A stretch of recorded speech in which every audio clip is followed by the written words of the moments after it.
met when I... Hello, I'm here with Julie, someone When I you were met an when I was in idiot? Brisbane.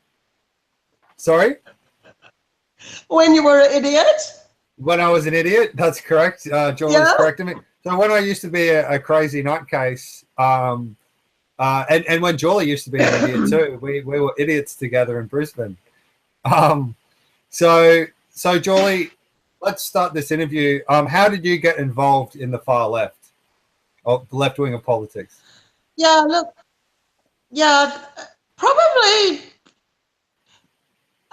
I was in the far left in South Africa. I grew up under apartheid South Africa, but it's a very different situation to Australia. So I Yep. came here, and it's totally different. And yeah, in 2013 it was.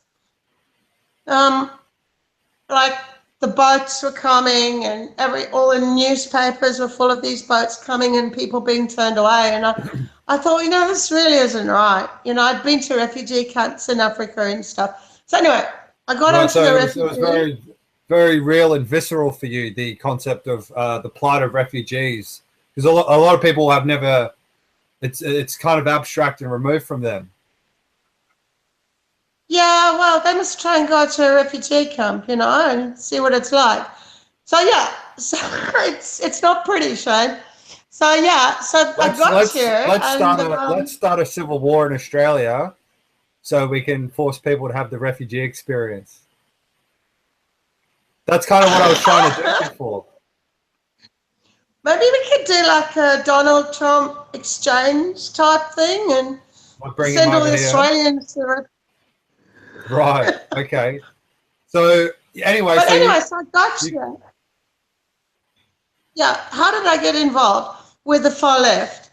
I found out through flyers that there was a rally coming up for World Refugee Day, and I thought, oh, great, I went on rallies before in South Africa for majority rule, and I thought, yeah, well, I'll go along. And that's how I got involved. I got involved with the Refugee Action Collective in Brisbane, and the far left is very well represented in that group. Yeah. I find that they tend to hijack every social justice cause and kind of make it out as if they've started the whole friggin' thing, and they take all the credit for it. So wait, are you saying that some of these far left wing groups have infiltrated the Refugee Action Collective in order to further the agenda of their particular group, rather than the cause of helping refugees? Yeah, but they don't actually help any refugees. No. Okay. Well, can you elaborate and tell us the dynamics of this Refugee Action Collective? How did it work? How was it structured? How often did you go? All that kind of stuff. Okay, so I just want to make it clear that I'm not bagging the Refugee Action Collective. There's some awesome people that really work hard to keep it going and to keep this particular issue in the public eye, and just informing more people about it. So it's an awesome group. However, as with so many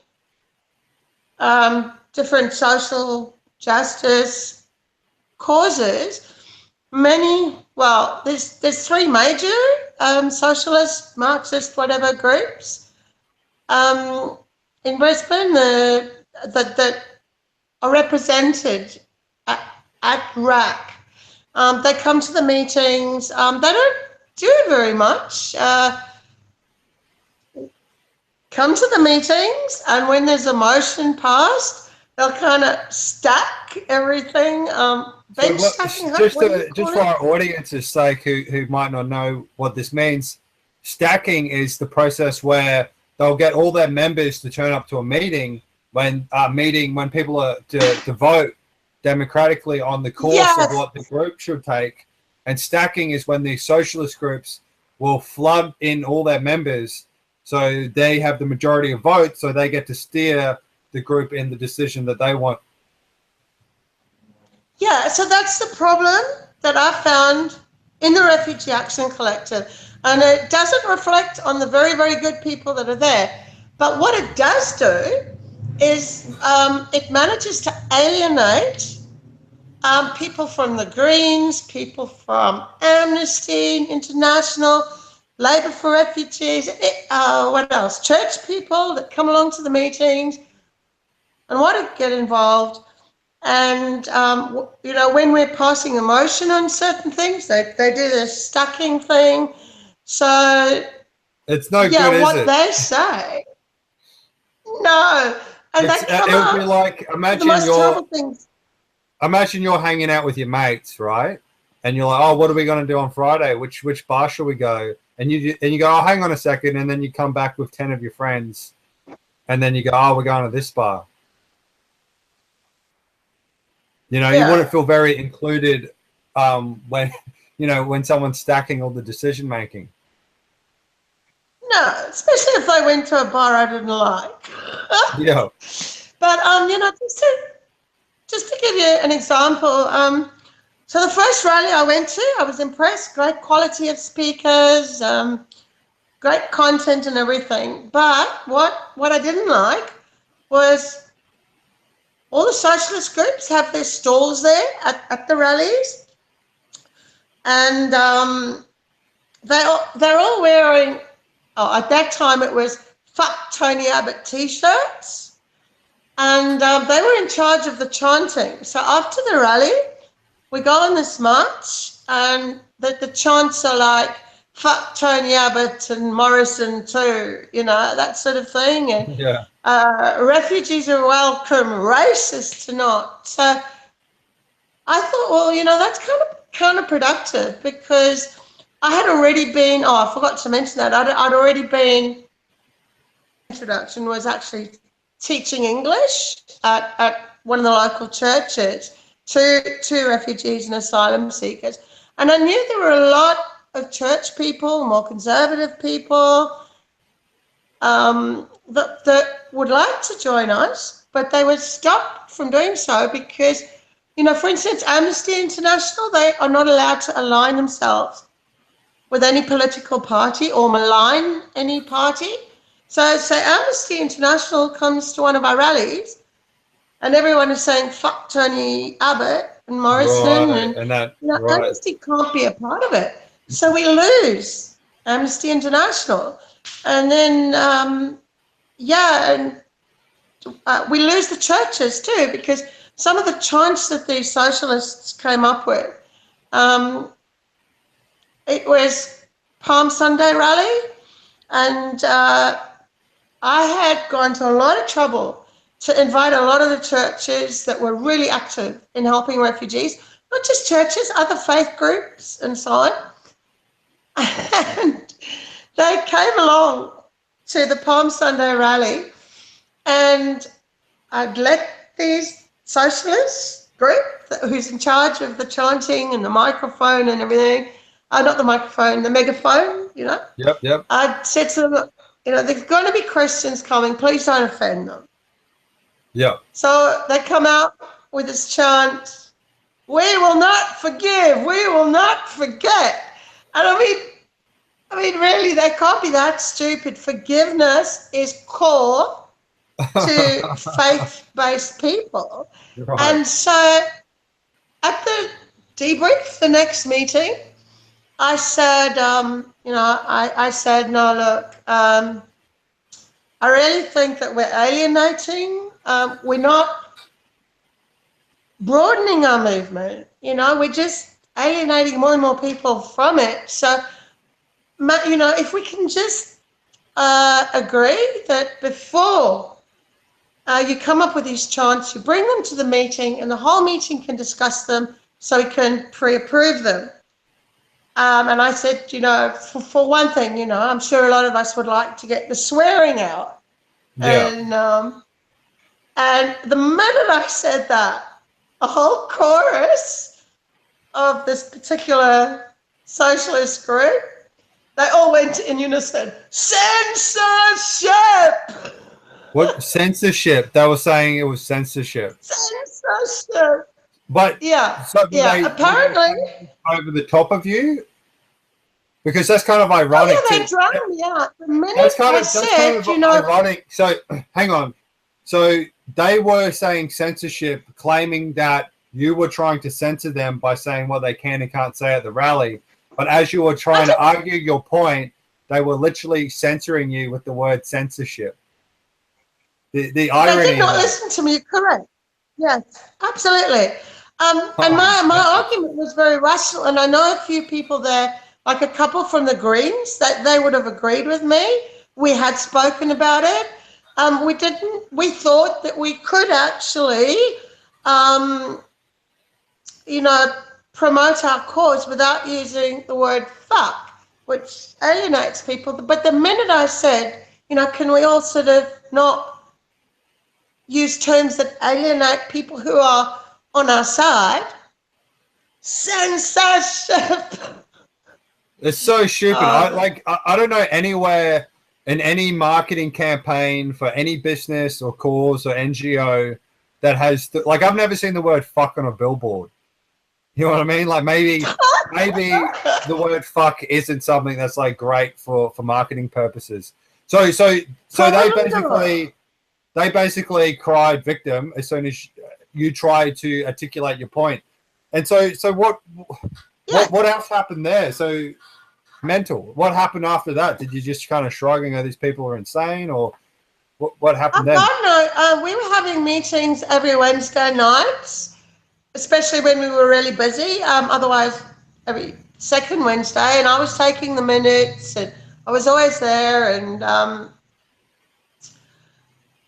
I continually asked for the guys to bring a chance to us to the meeting, so the group could pre-approve them before the rally or the protest or whatever. Do you know that we passed motions on this and we agreed that they would do that? They never did this.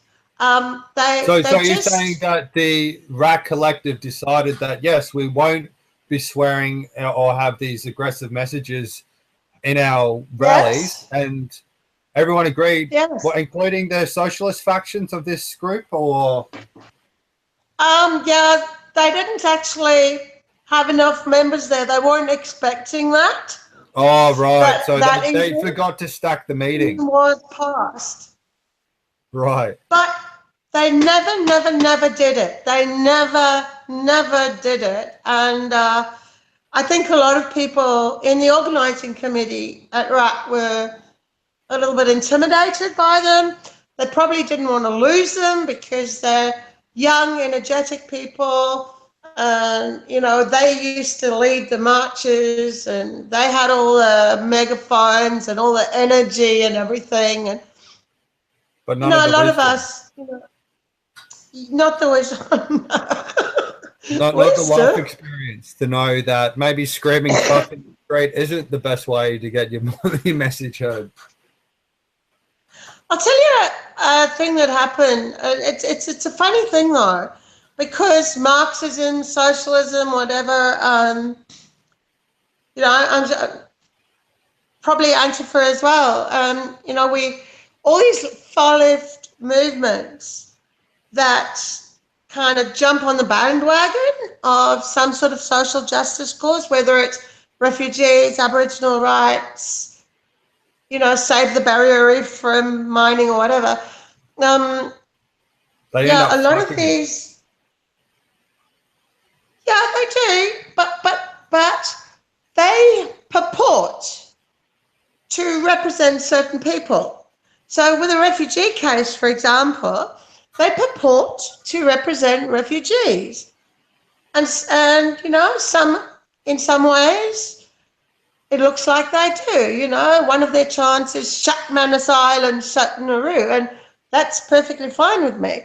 And anyway, but what they do is they don't listen. I remember we were going on a march one day, and the socialist groups leading the chanting, and they're saying, refugees are welcome, racists are not. And And this is going on and on and on. And I was actually carrying one side of the banner for Refugee Action Collective. And I saw out of the corner of my eye a group of Muslims there wearing hijabs. And a young Muslim lady wearing a hijab kind of ran over towards me, and she slipped a piece of paper into my hand and she ran off again.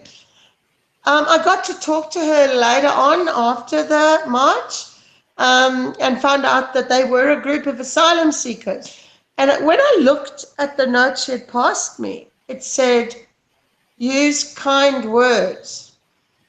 And I passed that on to the meeting, at the debrief, at the next meeting, the debrief of the rally. And I said, well, you know, are we really representing the people we are supposed to be representing, asylum seekers? You know, here's just feedback from some of them. And everybody, you know, and I was saying maybe we shouldn't use the word racist, because a lot of people who, you know, are terrified of refugees and don't want them to come into this country would not identify as racists at all. So, you know, I think by using that word racist, we're alienating a lot of people. It's trying to demonize everyone who has a different idea for immigration policy rather than, you know, having an argument, it seems. It's like, oh, you disagree with us, you're a racist. That's bigotry, though. I mean, if someone's holding a different opinion to yourself and you refuse to listen to them, that's bigotry, and it's happening in the radical left. It is. The radical left is incredibly bigoted. I mean, it's even ironic saying refugees are welcome, racists are not. I mean, statistically, at least one of the refugees is racist. You know what I mean? Like, you know, maybe let in the refugees and the racist refugees, you know? It's so funny you mentioned that, because at that time, I was just accepting friend requests from everyone, because a lot of people on Manus Island, stuck in Indonesia, a lot of these refugees would try and contact us in Australia, and I was just accepting friends, confirm, and I had a whole bunch of friends, and yeah, what were we talking about? Racism. So I started posting things on my pages, and one time the Refugee Action Collective was approached by a community from Ahwaz. It's an area on the Arabian Gulf. Iran annexed it in 1925. So Iran's population is made up of Persian people who see themselves as very, very much superior to Arab people. So they annexed this Arab place called Ahwaz in 1925, and the Arabs are very much a persecuted minority. So we had some people from Ahwaz, refugees, asylum seekers, approach us, and would we help them, you know, do a rally together? And we did. And I was at the rally, and I knew a bit of Arabic already because of my friends that I had in the community, and I got on really well with these Arab people, these Ahwazi activists, and I grabbed hold of their flag and I was waving it. And anyway, I posted these pictures on my Facebook. Refugees from Iran who were Persians. Right, yeah. Started sending fucking racist shit onto my. One of them started off saying, "I hate fucking Arabic," and the other one says, "Ahwazis are not. Don't have the right." You know, just from a pragmatic point of view, maybe that could be a selling point to let in refugees, Persian refugees, is you go to the Reclaim Australia types and the Pauline Hanson supporters, and you go, hey guys, don't worry, these Persian refugees hate Arabs too, so you've got a lot in common. So, you know, problem solved. Why be mates. You can sit there at the pub drinking. Well, maybe not. Anyway, so this is very interesting stuff, and we're kind of chewing the fat here about the Refugee Action Collective. That's how I got involved. Yeah, it's very interesting. And then